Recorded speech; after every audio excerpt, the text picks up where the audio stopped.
Good afternoon, everyone, and welcome to our next session by MedAdvisor, Driving Loyalty, Efficiencies and Revenue. I'd like to introduce our next speaker, Aaron D'Souza, Strategic Account Manager, Government Programs for MedAdvisor. Aaron D'Souza is a community pharmacist, former pharmacy owner, business manager, accomplished speaker and industry leader who is passionate about driving the pharmacy profession forward. Aaron has received university awards and travel grants, has experience with government representation and has volunteered to promote HIV and AIDS education in Africa. He's played an important role in the development of pharmacy clinical service software and is now the Strategic Account Manager for Government Programs for MedAdvisor. Ladies and gentlemen, Aaron D'Souza. Thanks, Lefty. Too kind, mate. And what he failed to mention is I'm not the best looking guy in the room. That's Luke Vanderit, and we all know it. How is everyone? Have we had a good conference so far? Yeah, awesome. I do hope that people are feeling energised for the challenges ahead. I'm also acutely aware that I stand in the way of you and lunch. And that is really important when you're a pharmacist, right? I remember back to the first couple of weeks that I bought my pharmacy, and my business partners were Terry and Rhonda White and Cos and Effie Sklavos. So if I had complained to them about not having lunch, they would have just said, we'll just have a Tony Ferguson shake, Aaron. So Terry and Rhonda, wonderful partners, really enjoyed working there. But the first couple of weeks, I had to prove to them that I was worthy of being their business partner. And so, as most of you probably would have experienced, you'd get to work an hour early, 7 a.m, and you'd have an up and go in your hand. And you'd somehow suck that as you're lifting up the shutters. And then you'd work throughout the entire day. And then at 11 p.m, you'd go home, you'd scratch your head and go, right, some corn chips, that's around about it. And you'd eat that, right? And so what happened to me in those first 8 weeks is I went from a very healthy 74 kilos, who said chubby? Sorry, 74 kilos to 60 kilos in 8 weeks. I just dropped like all of this weight because I wasn't eating. And what I was doing is I was skipping my Vegemite and cheese sandwich, right? So that would be there mocking me the entire day. Because as pharmacists, what we do, we're constantly at this intersection, this axis of control and demand, right? And demand is ad hoc. Demand is just coming through the door. Demand is not something that we can really control. We've got all of this demand. And because we are ultimately the leader of the business by virtue of putting on the Ben Casey, we've got demand from our staff, we've got demand from our customers, we've got demand from the rest of the business as well. And what do? What can we control? Well, we control our time. Right? That's the one thing that potentially we can control, what we're doing in the moment. And so lunch disappears and Vegemite and cheese sandwiches mock us, sit there. And so what do? You get this hurricane that's in the business, and then you get this 45 seconds at around about 2:15. And it's just after the lunch rush and just before the school rush, and you've got 45 seconds. And what do? You're in the dispensary, and you're in the eye of the hurricane, and it's quiet, and you do this.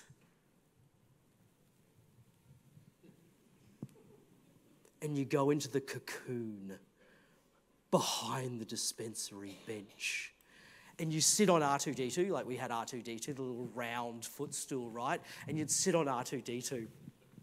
And you go, I'm going to teach you a lesson, Vegemite and cheese sandwich. I'm going to smash you. And you unwrap it and you take a bite. And then suddenly this primal urge of being a pharmacist hits you, and you do this because you hear something in the front of the shop, and you do this.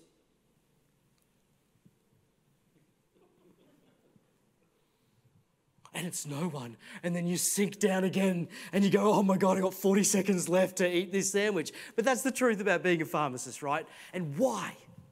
The question is, why do we do it? Why do we continually have 40 seconds or 45 seconds to eat the Vegemite and cheese sandwich? It's not because we hate the Vegemite and cheese sandwich. because we care.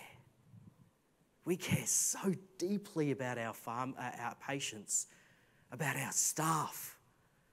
And I think what's happened, and I'm on the forums, and I see the protests, and I see the trauma that we're all going through. And I go, are we focusing? We're focusing on the what.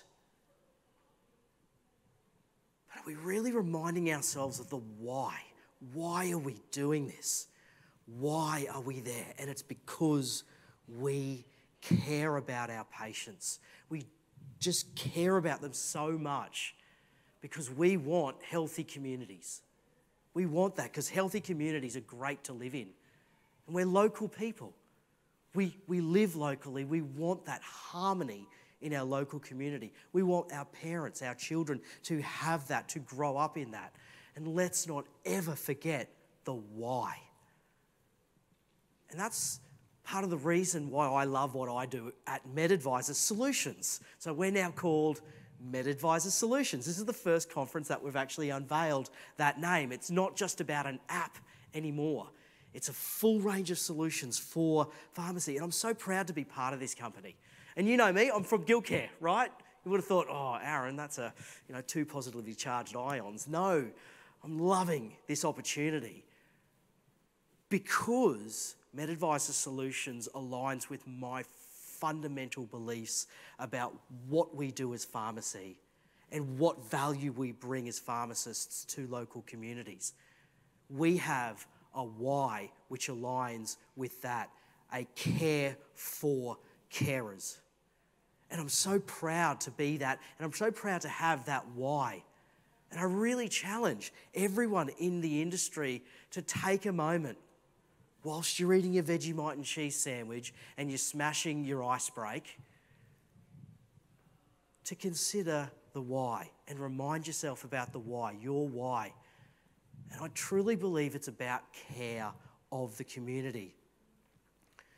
And with our MedAdvisor Solutions, you can see that what we're trying to do is have a vision of inspiring lasting behaviour change by simplifying people's medications journey. And I'm sharing our vision, so potentially you can go back to your pharmacy and you can write your vision and take your stuff, because you're leaders. By virtue of being here, you are leaders in your business, taking your staff on that journey towards that vision, because they're scared.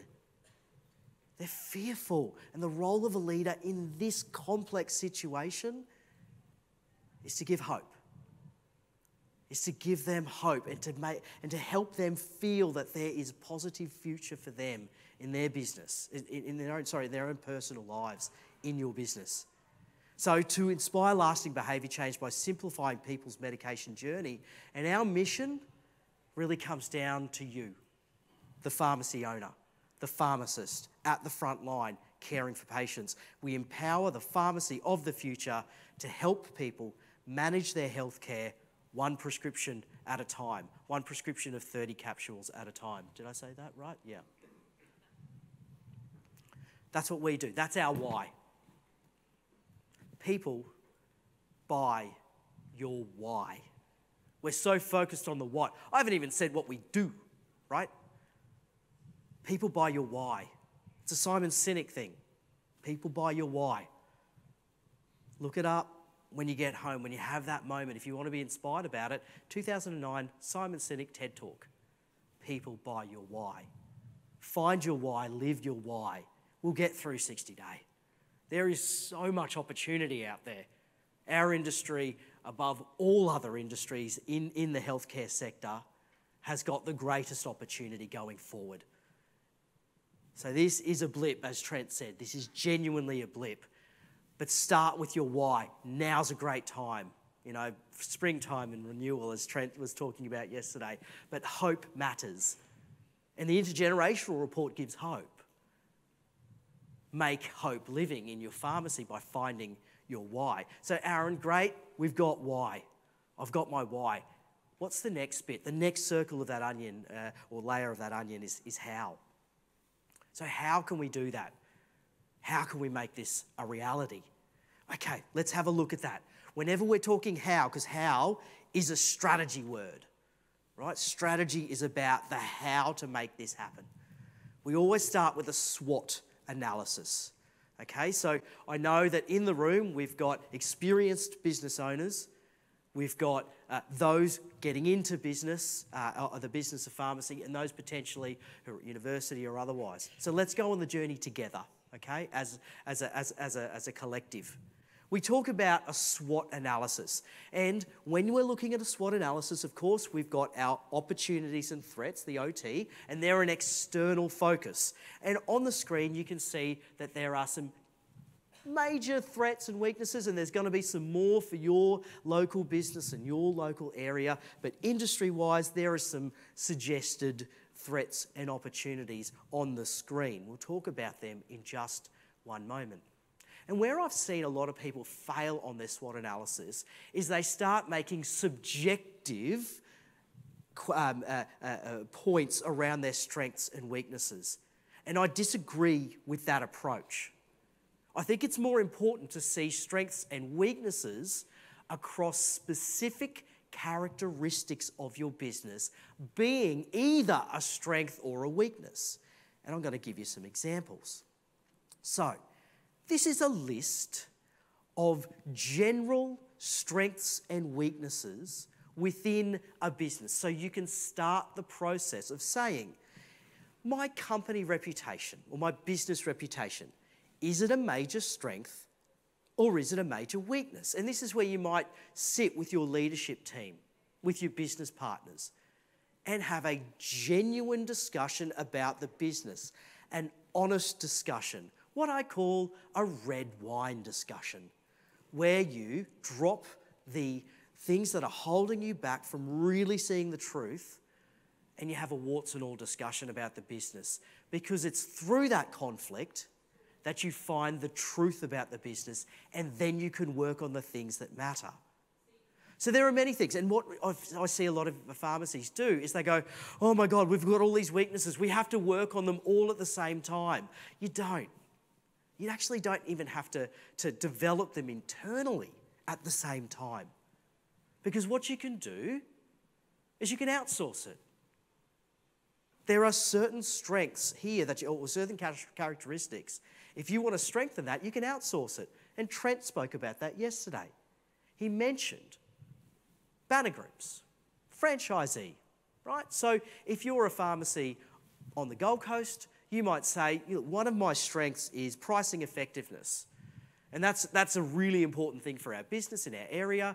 We're going to join Chempro, for instance, or we're going to join PAG, whatever it may be. You have to find the right brand for your business. But my point is, you can outsource that and you can buy a strength within the business. So, from a MedAdvisor's perspective, and this is not a shameless plug, but this is a genuine reality of technology within your business. You want to have innovative effectiveness. You want to have technological advantages within the business, strengths within the business. That's what you can do, but only if you actually engage with the technology and train your staff. That's the key thing to all of that. That's what they call the crux of the strategy. The crux is not having it, the crux is using it. And that is a key part of that. So when we can say, all right, I'm going to adopt this technology, I'm going to buy this subscription, I've now got strengths within the business across these specific characteristics within my business, now what else can I do? The next step of that is saying, right, so what I've got originally was a weakness in technology and a weakness in able and dedicated staff. Now, here's where a SWOT analysis really works. A SWOT analysis only works when you match weaknesses, strengths, opportunities, and threats, okay? So this is how it works. If I've got a weakness in my business, and I don't have Fred, I don't have Zed, I don't have MedAdvisor, I don't care what you put in that as a weakness, right? Just using MedAdvisor as an example. But I've got a weakness here. What you are now open to are the threats. You are susceptible to the threat, right? In the same way, I don't wash my hands after I go to the toilet. Right, now you're susceptible, you've got a weakness to a disease coming into your body. Same principle here. You are now susceptible. But if you were to then change that to being a strength within the business, the great thing is you've now counteracted the threats, and at the same time now you have a strength that can get you to an opportunity. Because if you've got a weakness, you can't get the opportunities.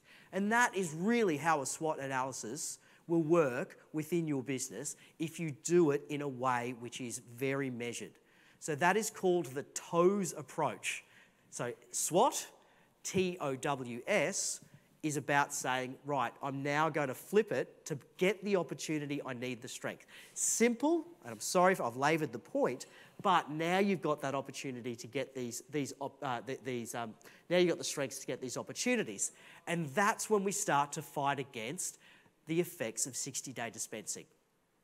With these strengths, that can be implemented quite quickly. And I've had a number of conversations with pharmacy owners, just not now, a little bit later. That's good. A little bit later means you've prioritised. But if you're trying to do everything at the one time, you're going to fail. So pick your battles, find out what's important, and then build those strengths in priority order. So we've spoken about the why, and the why, align it with good people who are going to help you. There is a whole room of good people in there who are going to help you, who put their money where their mouth is. They're exhibiting and they're saying, we're here to help you. If you've got efficiency problems, this is all about efficiencies and loyalty. If you've got efficiency problems, talk to Pharmacy Halo. Great pharmacist-led solution, developed by a pharmacist. Literally coded it himself, Glenn.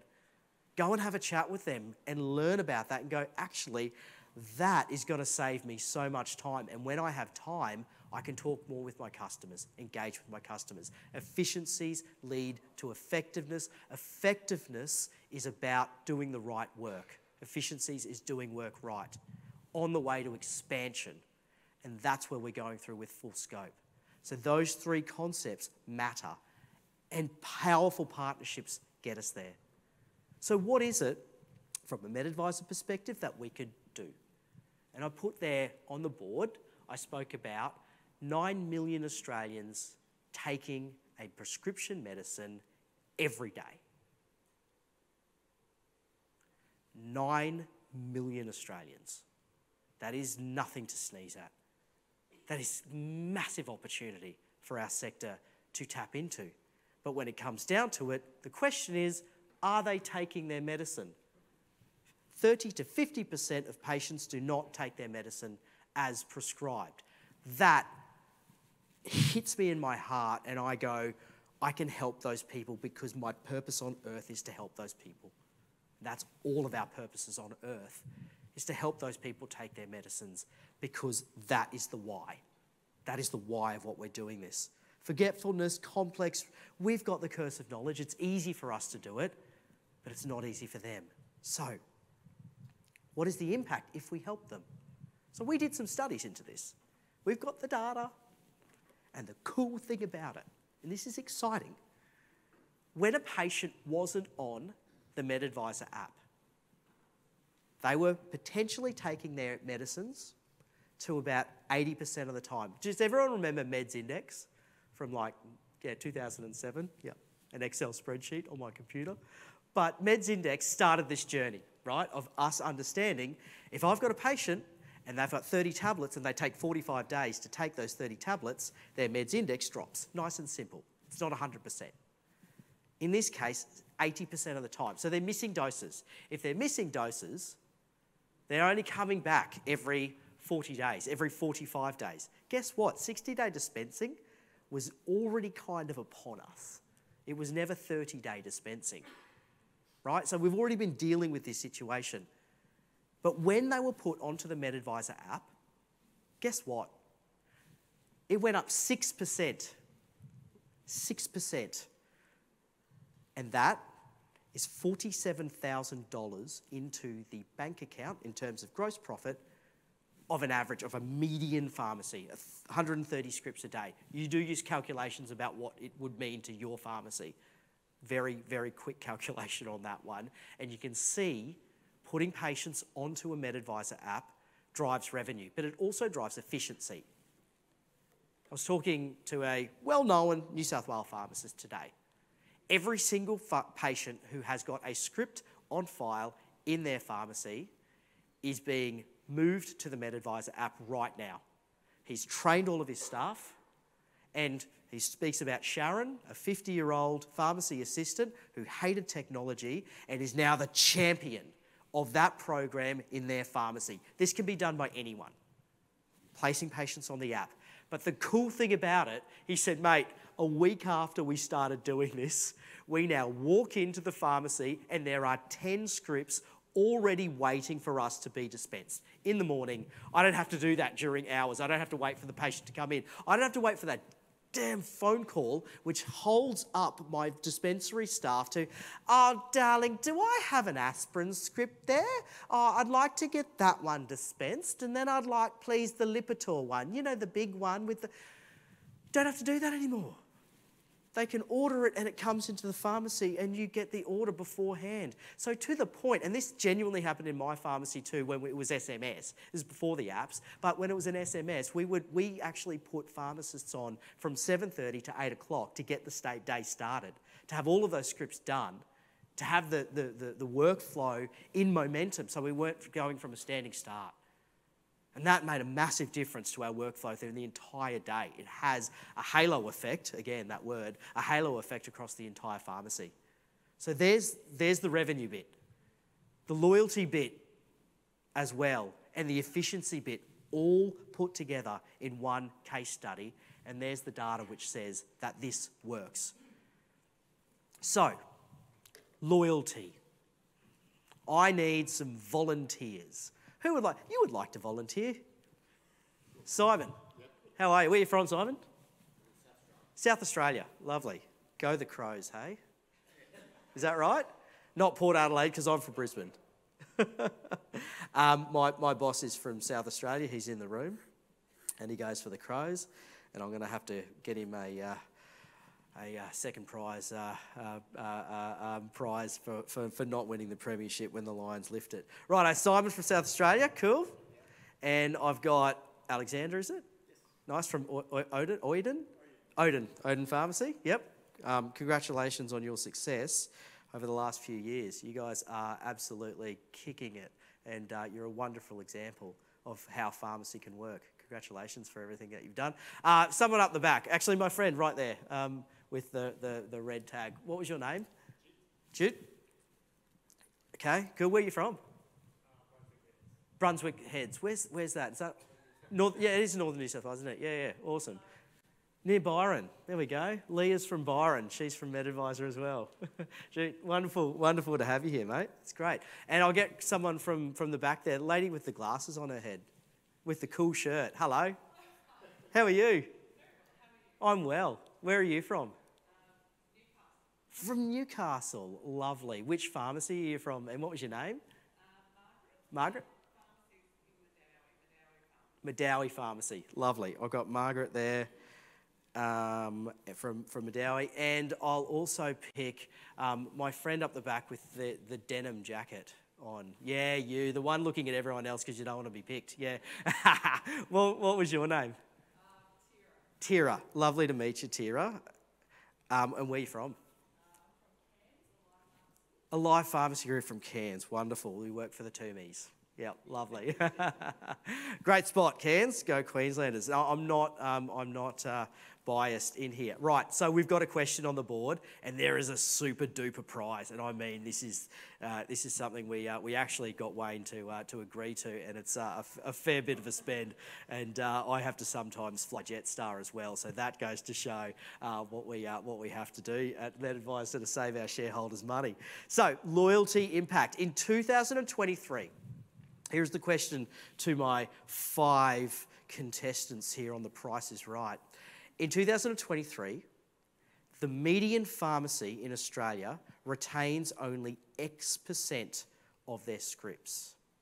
X percent of their scripts. Can I ask you, if you should have a pad and paper in front of you, what is that percentage? Now, when I mean this, I mean a patient comes in with a script and it has a repeat. What is the percentage that that pharmacy gets the repeat dispensed as well as the original? How many, what is the percentage of that occurring? Leah, could you zip around the room and maybe give the participation prize, not the first prize, to each of our contestants, and then bring me up their answers. And if you could put your name on the piece of paper too, that'd be great.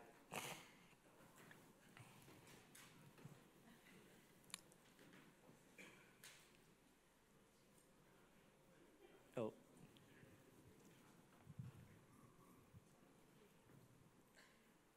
Cool. Yep. Thanks, Leah. Won't take long. I feel like Ian Turpie. Remember Terps? He was the Price is Right. Was he Supermarket Sweep? What was it? Price is Right? Was he Price is Right? There you go. I was a Tony Barber fan, just incidentally. Loved Tony Barber.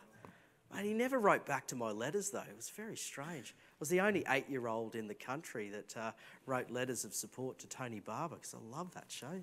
Okay, here we go. Interesting.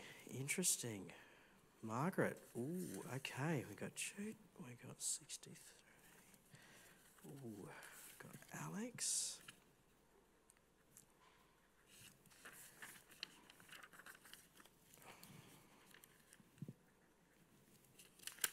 Okay. And the last one. Someone folded it. They thought it was a ballot for voting.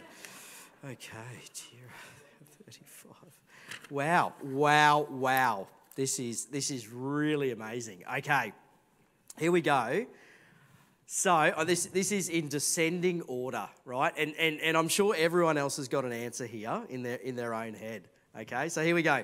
So in descending order, Jude, we have got, he believes that 63% of scripts will actually have the repeat done at the same pharmacy. Interesting. Can we get some oohs and ahs? Okay. I go 63%. There we go. Lovely. Okay. And the next one was and you can go if you don't agree. Okay. All right. Here we go. We've got Margaret with 36%. Oh, there we go. This is nice. Now, Tira. Yep. Tira from Cairns, 35%. Oh, we've got a wow. Woo-woo. Then we've got Alex. Alex has gone with 32%. Okay. And then we've got Simon. Simon has gone with 30%. So they're all hitting around, that's really interesting, around that 30, and I was very surprised. I thought ego might kick in here. It certainly did with Jude. And maybe his customers really love him, or maybe he doesn't hand back the repeats, I don't know. But would you like to know who the winner is? Margaret is the winner, yes. Yes, and well done. That's really good. And Margaret, we have a wonderful prize for you. It's not just a shiny ball. It is a pair of Apple AirPods. So you won. I told you it was a good prize. Yeah. There we go. From Newcastle. Lovely. You can listen to some Silverchair on that. They're a nice Newcastle band. There you go. Yeah.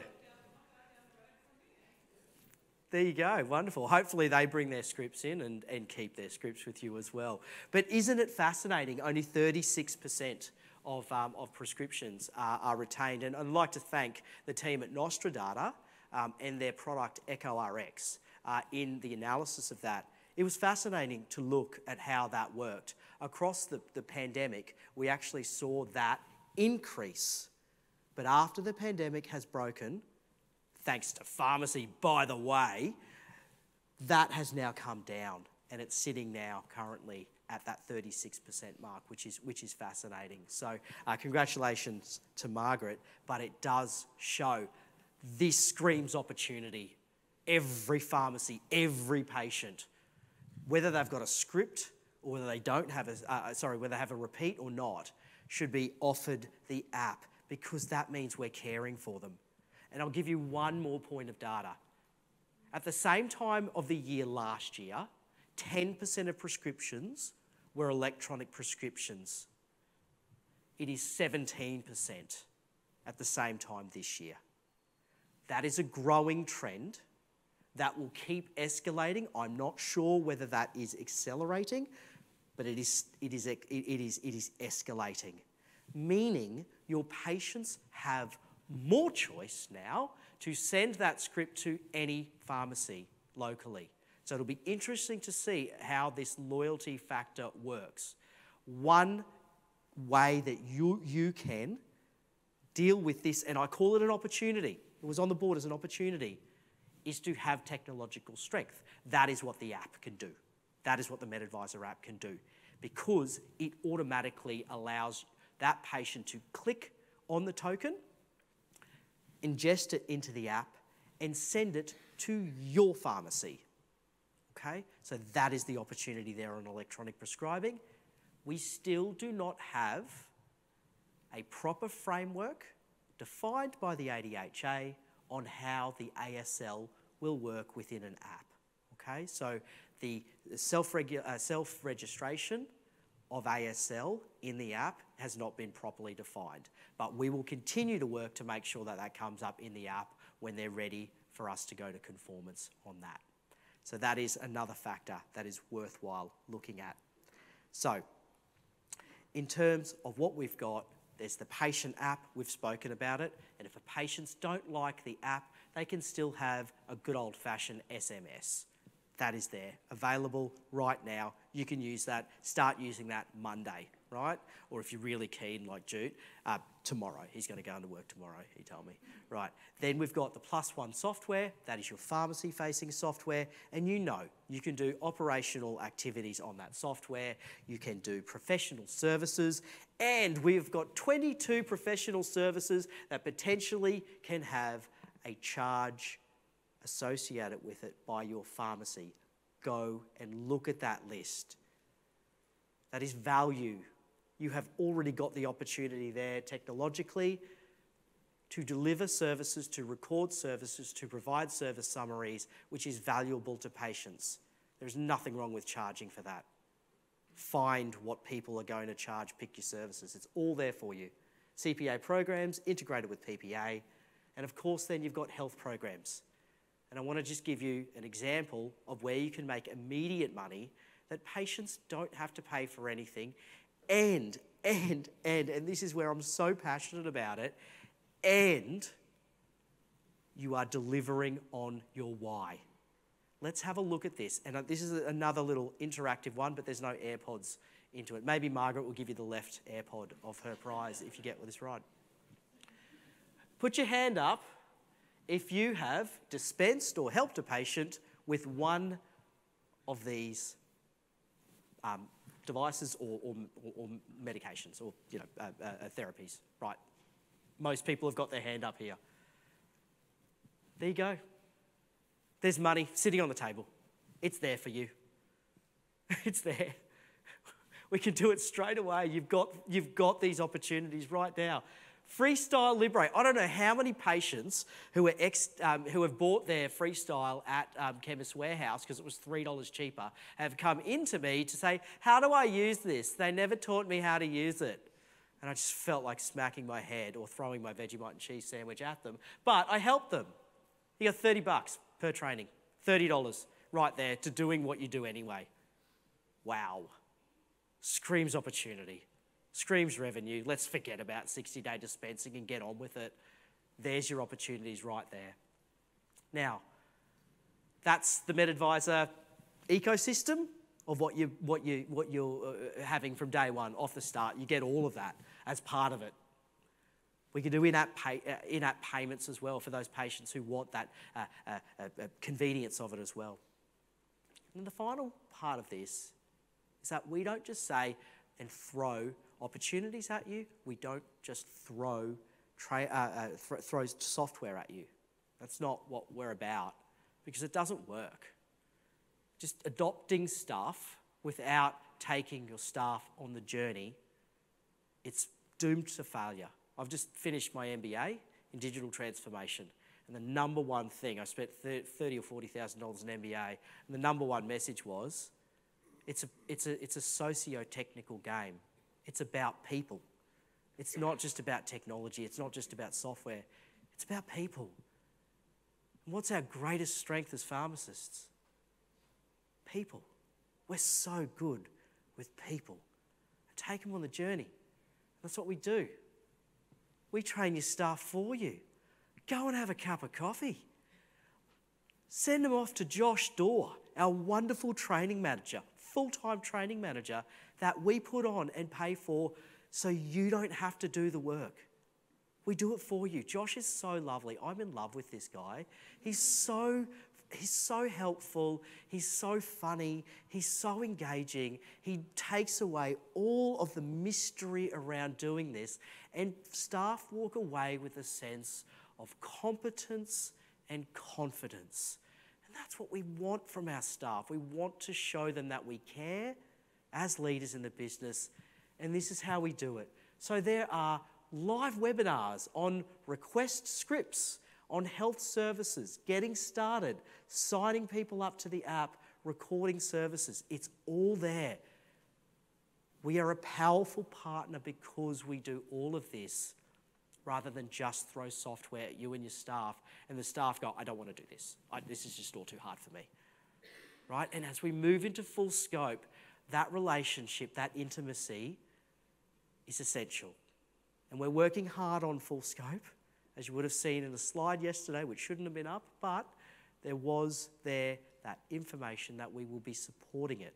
UTI in New South Wales, oral contraceptive in New South Wales, skin. It's coming. We're there. We're here to help. But you can start that journey now with getting your staff used to it and getting your patients used to the software that's there. We're happy to help. So, able, dedicated staff, there is that QR code there if you do need to scan that, but you can find it on the MedAdvisor website as well in terms of mindmedadvisor.com pharmacy webinar. Okay, so I promised you that we would finish a little bit early so you can have lunch, and we are pretty much going to deliver on that. There's one final thing I do want to suggest you think about tonight, tomorrow, as you have a moment and reflect upon Pharmacy Connect.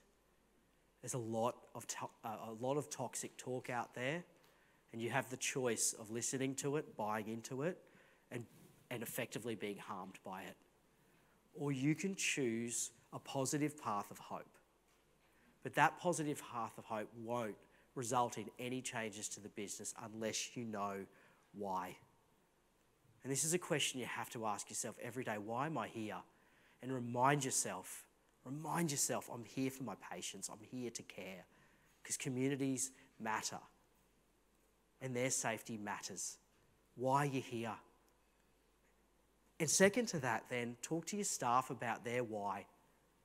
What brings them to work every day? What really goes into the heart of their mission in life? Why are you here? Ask yourself the question, how can I live it every day? What have I got? What tools can I just pick up and start living every single day? And I hope that MedAdvisor is one of those tools that you go, yep, they get it, they align with my principles. I can't solve your principles and your values, but I can show you mine, and I can show you what we live every single day throughout the entire company. It's amazing. It's amazing what MedAdvisor Solutions, the people behind it, do. How can I live that every single day is the second question. Then it is, what can I use? What can I deliver for my patients to make it happen? And if those are the three things that you walk away from Pharmacy Connect with a sense of hope and a sense of hope for the future. It really is that hope for the future and a sense of I can do it. It's just those questions. So please reflect on that. And I hope that we can be your powerful partner as you drive all of those initiatives in your pharmacy to what is a very bright future for our profession. And I'd just like to thank you so much for your attention and for being here. Well done, guys. It's great. It's a great conference. Thanks. Thanks very much, Aaron. Always entertaining, insightful as always. Are there any questions for Aaron?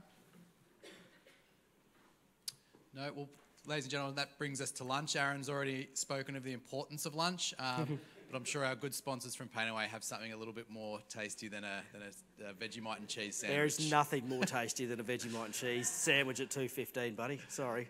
Sessions will recommence at 2 p.m. Thank you, guys. Yourself.